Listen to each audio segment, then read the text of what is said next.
এই মুহূর্তে যে গুরুত্বপূর্ণ আপডেটটির দিকে নজর রাখব, যে চাকরিহারাদের পুনরায় চাকরিতে বহাল করার নির্দেশ দিয়েছে সুপ্রিম কোর্ট।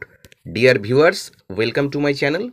আপনারা যারা আমার চ্যানেলে নতুন তারা অবশ্যই চ্যানেলটিকে সাবস্ক্রাইব করে পাশে থাকা বেল আইকনটা ক্লিক করে রাখবেন, যাতে এই ধরনের ভিডিও সবচেয়ে তাড়াতাড়ি আপনাদের কাছে পৌঁছে যায়। কলকাতা হাইকোর্টের নির্দেশে চাকরিহারা 94 জন প্রাথমিক শিক্ষককে পুনর্বহালের নির্দেশ দিল সুপ্রিম কোর্ট বা ভারতের সর্বোচ্চ ন্যায়ালয়। আমরা এর আগে কি দেখেছি, যে এই মামলার নিষ্পত্তি না হওয়া পর্যন্ত তাদের চাকরির উপর কোনো প্রভাব পড়বে না বলেও জানিয়েছে সর্বোচ্চ ন্যায়ালয়। রায় ঘোষণার পর তাদের চাকরির ভবিষ্যৎ চূড়ান্ত হবে বলেই মনে করা হচ্ছে।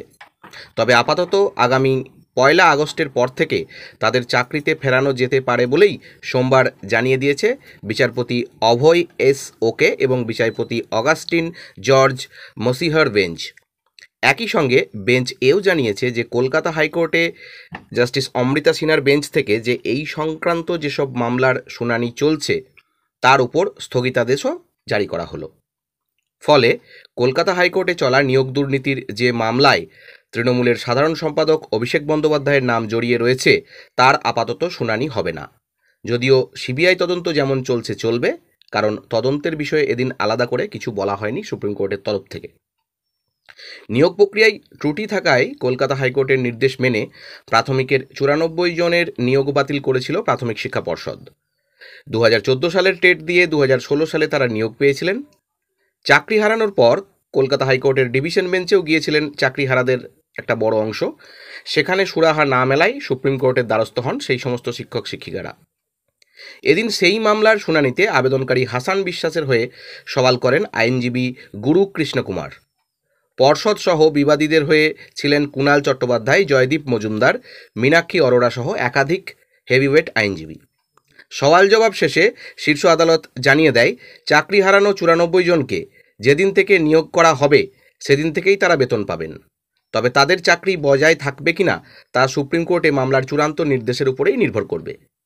এই মামলার সঙ্গেই যেহেতু কলকাতা হাইকোর্টে চলতে থাকা রমেশ মালিক বনাম পশ্চিমবঙ্গ সরকার এবং সোমেন নন্দী বনাম পশ্চিমবঙ্গ সরকার মামলা জড়িত, তাই সুপ্রিম কোর্টে মামলার নিষ্পত্তি না হওয়া পর্যন্ত হাইকোর্টের ওইসব মামলার শুনানিতে আপাতত স্থগিতাদেশ থাকলো।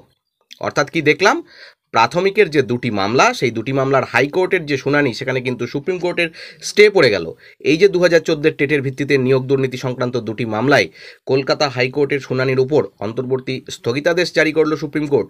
হাইকোর্টের নির্দেশে চাকরিহারা 94 জন প্রাথমিক শিক্ষকের আবেদনের ভিত্তিতে শুনানি চলছিল শীর্ষ আদালতে, এবং এই বিচারপতি অভয় এস ওকে এবং বিচারপতি অগাস্টিন জর্জ মাসিহার ডিভিশন বেঞ্চে এই মামলার বেঞ্চ জানিয়ে দেওয়া হয়েছে যে 94 জনকে অস্থায়ীভাবে চাকরিতে নিয়োগ করতে হবে এবং সুপ্রিম কোর্টে এই মামলার নিষ্পত্তির উপরেই তাদের চাকরির ভবিষ্যৎ নির্ভর করবে।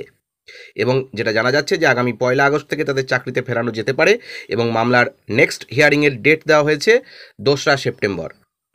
এই বেঞ্চ থেকে এটাও জানানো হয়েছে যে প্রাথমিকে 2014 টেটের ভিত্তিতে যে নিয়োগ দুর্নীতি সংক্রান্ত দুটি মামলা শুনানি কলকাতা হাইকোর্টে চলছে তার উপর অন্তর্বর্তী স্থগিতাদেশ জারি করা হলো, যার অর্থ রমেশ মালিক আর সৌমেন নন্দী এদের ভার্সেস যে ওয়েস্ট বেঙ্গল গভর্নমেন্টের যে মামলা, দুটিতেই কিন্তু হাইকোর্টের শুনানি স্থগিত থাকবে এমনটাই রায় দেওয়া হয়েছে।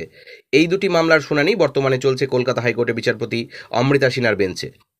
প্রাথমিকের নিয়োগ দুর্নীতি সংক্রান্ত এই মামলাতেই রাজ্য প্রাথমিক শিক্ষা পর্ষদের প্রাক্তন সভাপতি মানিক ভট্টাচার্যকে গ্রেপ্তার করা হয়েছিল। আবার এই মামলার সূত্র ধরেই কালীঘাটের কাকু সুজয় কৃষ্ণ ভদ্রের গ্রেপ্তারি এবং তার বয়ানের ভিত্তিতে সামনে আসে লিপস অ্যান্ড বাউন্স কোম্পানি এবং তৃণমূলের সর্বভারতীয় সাধারণ সম্পাদক অভিষেক বন্দ্যোপাধ্যায়ের নাম। এই মামলায় এর আগে লিপস অ্যান্ড বাউন্স সংস্থাটির কর্তাদের সম্পত্তির খতিয়ান তদন্তকারী এজেন্সিকে জানানোর নির্দেশ দেন বিচারপতি।